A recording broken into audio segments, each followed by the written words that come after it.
नमस्कार, मैं हूं आपका दोस्त विजय विद्रोही और आप देख रहे हैं हमारा खास कार्यक्रम विजय फैक्टर।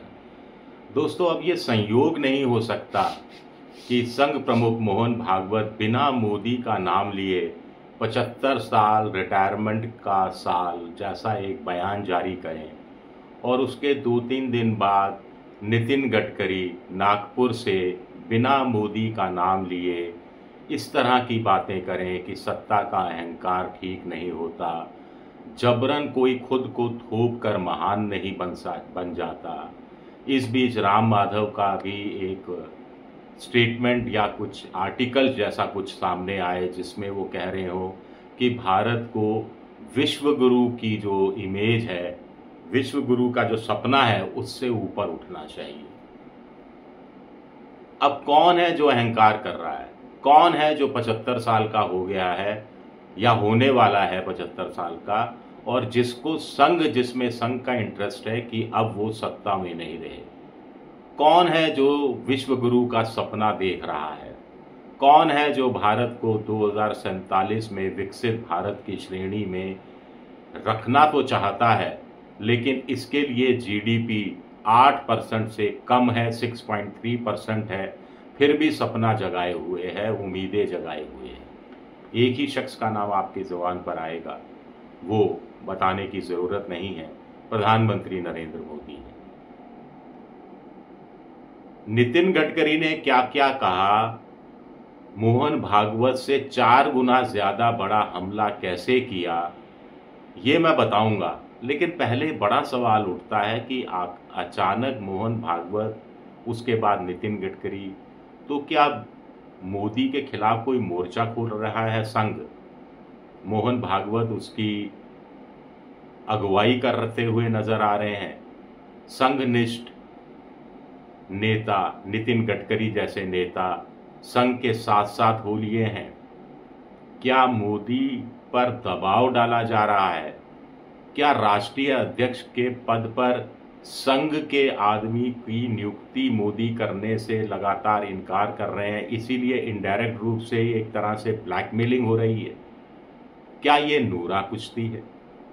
क्या ये सामान्य सवाल हैं जो आर्थिक स्थिति के, बेरोजगारी के, रोजगार नहीं होने के, आने वाले वक्त में स्थितियां और ज़्यादा वैश्विक स्थिति पर ट्रंप के कारण खराब होने का जो अंदेशा है, उससे ध्यान बटाने की कोशिश है?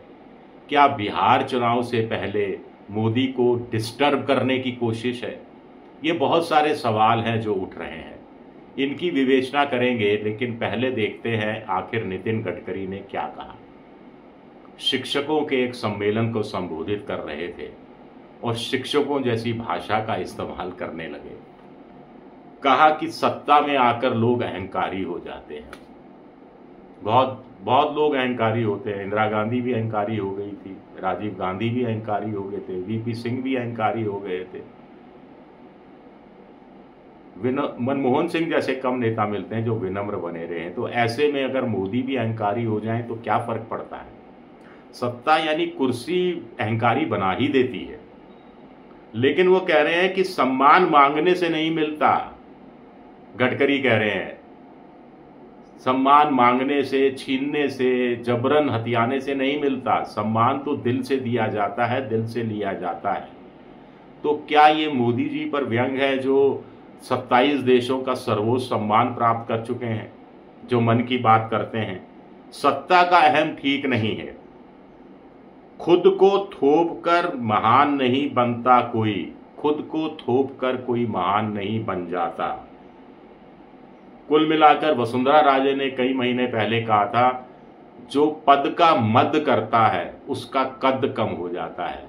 तो गडकरी भी क्या इसी भाषा का इस्तेमाल कर रहे हैं?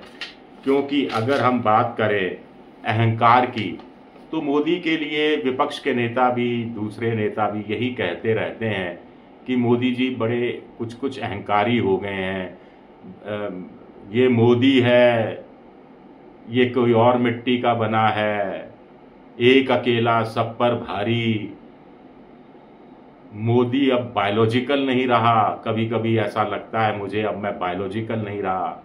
ईश्वर ने मुझे किसी खास काम के लिए चुना है, किसी खास काम के लिए भेजा है। ईश्वर से जैसे सीधे टेलीग्राफिक संपर्क हो, हॉटलाइन बली हो, इस तरह की बातें, इस तरह का कुछ बातें मोदी कहते रहे, कुछ बात बीजेपी का IT सेल कहता रहा, कुछ बात उनके भक्त कहते रहे। और गडकरी ने कुछ दिन पहले क्या कहा था कि कुछ चंद धनवान लोगों के हाथ में संपत्ति का केंद्रीयकरण होना अच्छी बात नहीं है। देश में अमीर और ज़्यादा अमीर होते जा रहे हैं, गरीब और ज़्यादा गरीब होते जा रहा है। जबकि मोदी जी का कहना था कि गरीबी घट रही है और गरीबों को करोड़ों की संख्या में गरीबी रेखा से उठा लिया गया है। आगे नितिन गडकरी ने तब कहा था कि इकोनॉमी का विकेंद्रीयकरण होना चाहिए, इकोनॉमी का केंद्रीयकरण हो रहा है। तो ये बड़े इशारे गडकरी किसकी तरफ कर रहे हैं, ये अब आपको बताने की ज़रूरत नहीं है। संघ मोहन भागवत जो कह रहे हैं वो बताने की ज़रूरत नहीं है। कुछ कह रहे हैं कि संघ तो फंस गया था, मोहन भागवत तो फंस गए, अब तो उनको 11 सितंबर 2025 को वो 75 साल के हो जाएंगे तो रिटायरमेंट लेना ही पड़ेगा। संघ में रिटायरमेंट की कोई उम्र नहीं है। अभी तक जो संघ के जो अधिकतम जो नेता रहे, जिसमें से 3 नेता सुदर्शन रहे या फिर रज्जू भैया रहे, वो 78 साल की उम्र में रिटायर हुए थे। कुछ नासाज रहती थी, तबीयत ठीक नहीं रहती थी, इस कारण रिटायर हुए थे। हालांकि संघ ने ये भी देखा, जब गडकरी बीजेपी के राष्ट्रीय अध्यक्ष हुए तो 48 साल के ही थे, लेकिन अभी हम संघ की बात कर रहे हैं।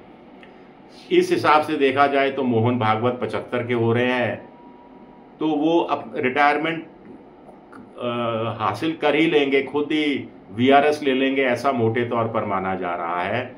लेकिन वो चाह रहे हैं कि मोदी भी रिटायर हो जाए, जो 17 सितंबर 2025 को 75 साल के हो जाएंगे। हालांकि निशिकांत दुबे, अमित शाह, बाकी बहुत सारे लोगों का कहना है, कुछ का ऑफ रिकॉर्ड, कुछ का ऑन रिकॉर्ड, कि जब तक मोदी जी चाहेंगे तब तक प्रधानमंत्री पद पर काबिज रहेंगे। 2029 में तो 100% प्रधानमंत्री बनेंगे, 2034 में भी प्रधानमंत्री के लिए उम्मीदवार वही होंगे बीजेपी के, ऐसा कहा जाता रहा है उनके समर्थकों की तरफ से।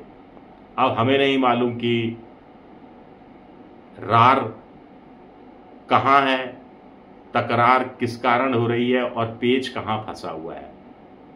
क्या बीजेपी के राष्ट्रीय अध्यक्ष के रूप में मोदी जी साफ तौर पर अड़ गए हैं कि संघ के किसी व्यक्ति को वो राष्ट्रीय अध्यक्ष नहीं बनने देंगे, चाहे कुछ हो जाए?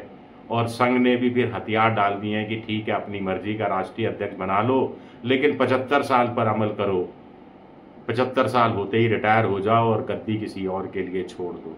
क्या ये दबाव डालने की कोशिश है?